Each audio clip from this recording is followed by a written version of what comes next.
Dear, welcome back to AKS concept. इस video में discuss करेंगे हम लोग आयत से संबंधित सभी सूत्रों को। तो जैसा कि देख पा रहे हैं स्क्रीन पे हमारे पास एक आयत का ये फिगर है और इसे हम लोग बोलते हैं चौड़ाई। चौड़ाई को रिप्रेजेंट करते हैं बी से और इसे हम लोग क्या बोलते हैं लंबाई। लंबाई को किससे रिप्रेजेंट करते हैं एल से। इट मीन्स जो ये आयत दिया गया डियर, इसकी लंबाई को हम किससे डिनोट किए हैं एल से और इसकी चौड़ाई को हम किससे डिनोट किए हैं बी से। आई होप क्लियर हो गया होगा। एल फर क्या होता है लेंथ, बी फर क्या होता है विड्थ होता है। क्लियर हो गया आप लोगों को। इस केसेस में हमारे पास देखिएगा पहला सूत्र दिया गया आयत का परिमाप। परिमाप का मतलब क्या होता है, परि माने क्या होता है बाहर और माप माने क्या होता है माप, यानी बाहरी माप ही क्या कहलाता है परिमाप।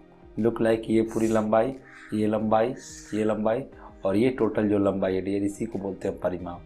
तो आयत का ये जो लंबाई अगर निकालना हो डियर तो इस केस में इसका सूत्र बनता है 2 और कोष्टक में लंबाई धन क्या होता है चौड़ाई। आई होप यहाँ तक क्लियर हो गया होगा।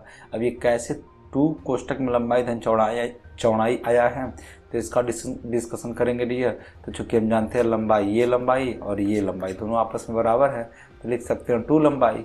और सिमिलरली ये चौड़ाई और ये चौड़ाई 2 बार आया है तो इसको लिख सकते हैं हम लोग 2 चौड़ाई लिख सकते हैं और इसके इसमें 2 को कॉमन कर लेंगे तो ये आ जाएगा लंबाई प्लस क्या आ जाएगा चौड़ाई। आई होप यहाँ तक क्लियर कर लिए होंगे आप लोग। सिमिलरली अगला अगर क्षेत्रफल निकालना डियर तो आयत का क्षेत्रफल कैसे निकालेंगे, इसके लिए हमारे पास सूत्र होता है लंबाई गुणे क्या होता है चौड़ाई। आई होप यहाँ तक क्लियर कर लिए होंगे आप लोग। और ये जो क्षेत्रफल होता है डियर, यानी पूरे क्षेत्र का जो ये पूरा ये रीजन जो घिरा हुआ क्षेत्र है डियर, इसी को हम लोग बोलते हैं क्षेत्रफल। क्या बोलते हैं, ये अंदर का जो स्पेस है डियर, इसी को बोलते हैं क्षेत्रफल। तो इसका अगर क्षेत्रफल निकालना हो आयत का तो लिख सकते हैं लंबाई गुणे चौड़ाई, यानी इस लंबाई में इस चौड़ाई का गुणा कर देंगे तो पूरा अंदर का रीजन आ जाएगा, कितना स्पेस है कितना जगह है। क्लियर हो गया आप लोगों को। सिमिलरली हमने बताया कि आप लोगों को आयत का जो एरिया होता है, एरिया, तो एरिया बराबर हमने क्या बता दिया एल गुणे बी, यानी लंबाई गुणे क्या हो गया चौड़ाई।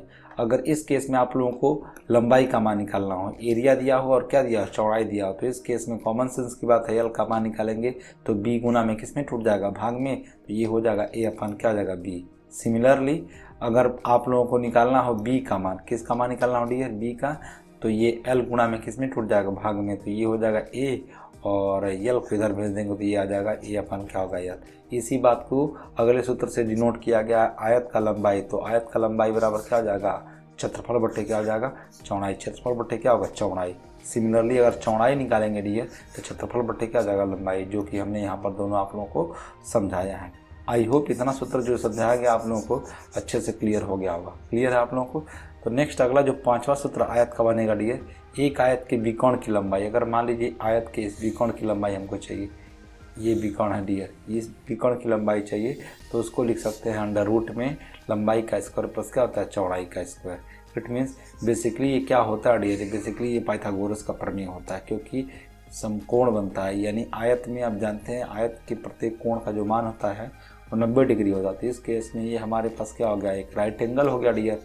और इस केस में पाइथागोरस के अकॉर्डिंग हम जानते हैं क्या होता है, पाइथागोरस के अकॉर्डिंग कोण का वर्ग बराबर क्या होता है लंब का वर्ग प्लस क्या होता है आधार का वर्ग। इसी बात को आयत के विकोण की लंबाई का सूत्र दे दिया गया अंडर रूट में लंबाई का स्क्वायर प्लस चौड़ाई का स्क्वायर। आई होप ये पूरा फार्मूला आप लोग अच्छे से समझे होंगे।